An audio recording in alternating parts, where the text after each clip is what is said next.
I share that dream that we judge people on what they stand for and who they are, not what color they are, where they came from. And also have a dream that we not abort another 53 million, 54 million babies since Roe v. Wade, and that we not kill 52% of black people. And especially because that is a genocide going on.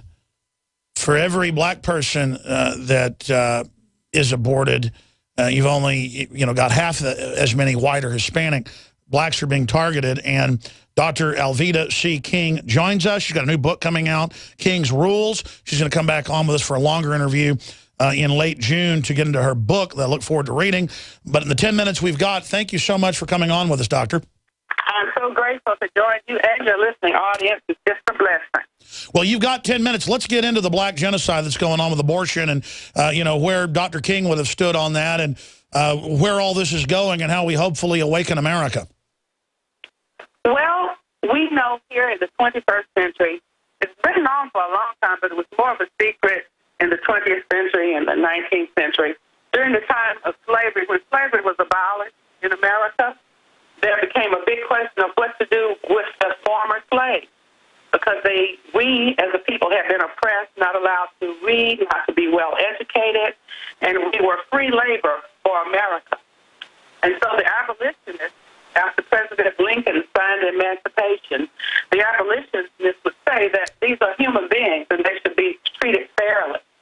And so there's been that ongoing struggle. You know the history of Jim Crow laws. You know the history of my uncle, Dr. Martin Luther King Jr., the 20th century civil rights movement. Well, the eugenics movement, led by people like Margaret Sanger, who founded Planned Parenthood. She was an affiliate of Adolf Hitler, who created that horrible movement against the Jews, that Holocaust. So they were some patriarchs working together, and their plan was to reduce the Negro population, which is now the African-American population. And one of the plans included sterilization and what was called birth control, which today is shots and pills and things like Depo-Provera, the HHS mandate in America, saying that you have to give free birth control to the needy. And, of course, with the African-Americans being at the top of that list, to eliminate the birth of African-Americans. And when African-Americans do conceive, Planned Parenthood is, as the leader, the largest abortion provider, is saying help them to abort those babies. So that's the short version of what eugenics and genocide has come to be in America.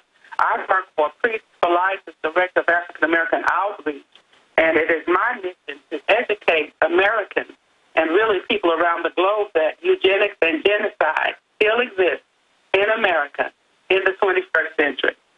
Well, Obamacare funds abortion and tries to force churches to pay for it. And Obama's been a great poster child for increasing basically forced abortions in Africa, where they won't let people onto their own land and thing unless they have abortions. In China, they have forced abortions inside the Foxconn factories. But as long as they dress it up as liberal, it's okay. As long as they say it's the Democratic Party, it's okay. Again, I don't romanticize the Republican Party, but the truth is they were the ones that created the NRA to arm newly freed black slaves to protect themselves from the Klan. It was the Republicans that helped get the Civil Rights Act passed. I don't get how the Democrats have flipped history on its head and call anybody who's against black genocide racist. Well, that is really the quandary that we're having, calling evil good and calling good evil. And that is happening. And as you say, I don't really promote party politics. I say that you should have people in both parties insisting that all the leaders do the right thing. I am a conservative, and I'm happy to be one. But I believe that liberals should also be enlightened and know the truth. When you say that it is okay to kill a little person in the womb, it used to be you said you didn't know that was a human being, but those 3D ultrasounds and science have just trumped that and proven that those are babies, are human beings. I bought that lie when I was a young woman, and I ended up having 2 abortions and a miscarriage due to the harm to my body from the abortions and the harmful fertility blockers that they call birth control. And so today I know that abortion kills babies and women.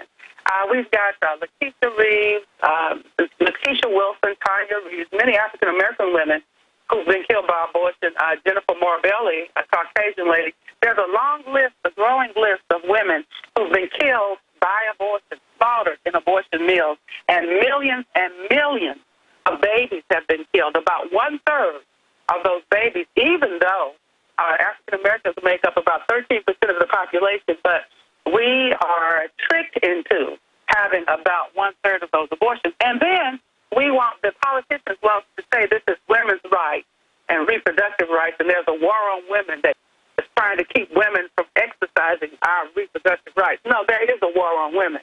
And we see that war on women even most recently with the 300 little girls in Nigeria who were kidnapped, Christian girls and things like that. The war on women are, as you mentioned, in China, forcing the women to have abortions after one child.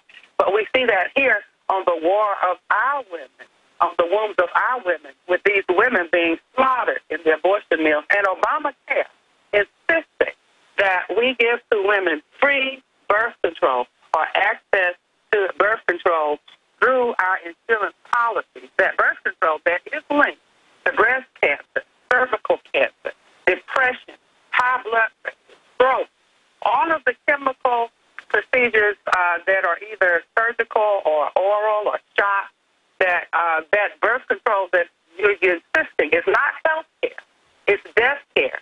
To give women these products that make the woman's body feel as though it is sick so it cannot conceive, and it's going to be linked to blood pressure, stroke, diabetes, heart attack. And they're not telling anybody about this. Did you see the woman who's an actress, who's an abortion counselor selling women on it in New Jersey, taking a picture of the baby and saying how much she gave birth? It was wonderful to, kill the baby. I mean, what did you think of that? I've never seen anything that satanic.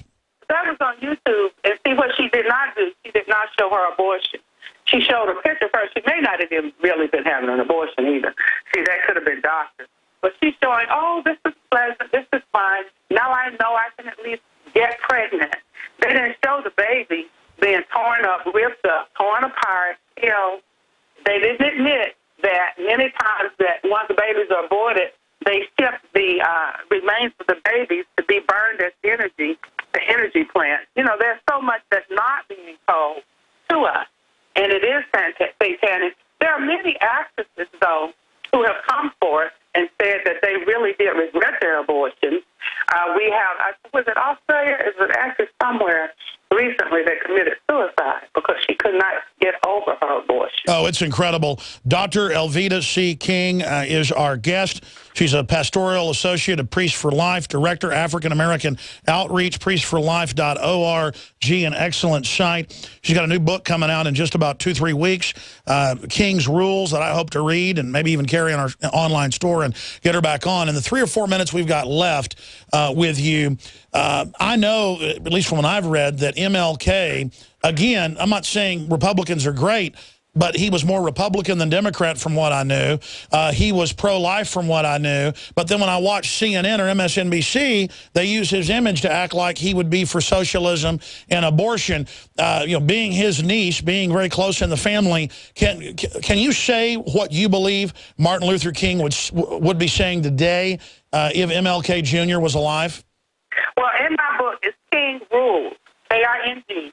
There's 10 rules, R-U-L-E-S, 10 rules that will help you, your family, and our nation to prosper. And there's a whole chapter on life in that book. Father Frank Pavone wrote the afterward. Congressman J.C. Watts. So it's about what he did. So it's about what would Martin Luther King say today? Well, there's a whole chapter on if Uncle M.L. We call them M.L.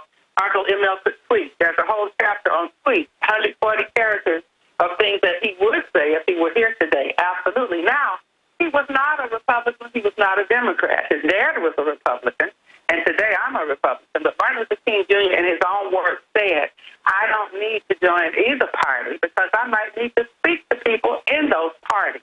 So he was more like a Billy Graham or different pastors and preachers. We don't know what their political persuasion is because when they go to their White House or when they counsel these leaders, they want to do it from a position of the Bible, which is higher than any political party.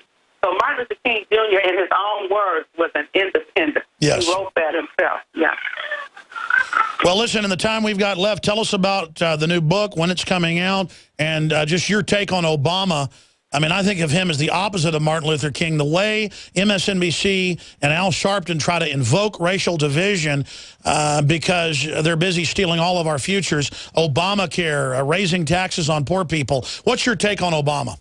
I just think it's amazing that people wanted to say that Obama was the realization of the dream of Dr. Martin Luther King Jr.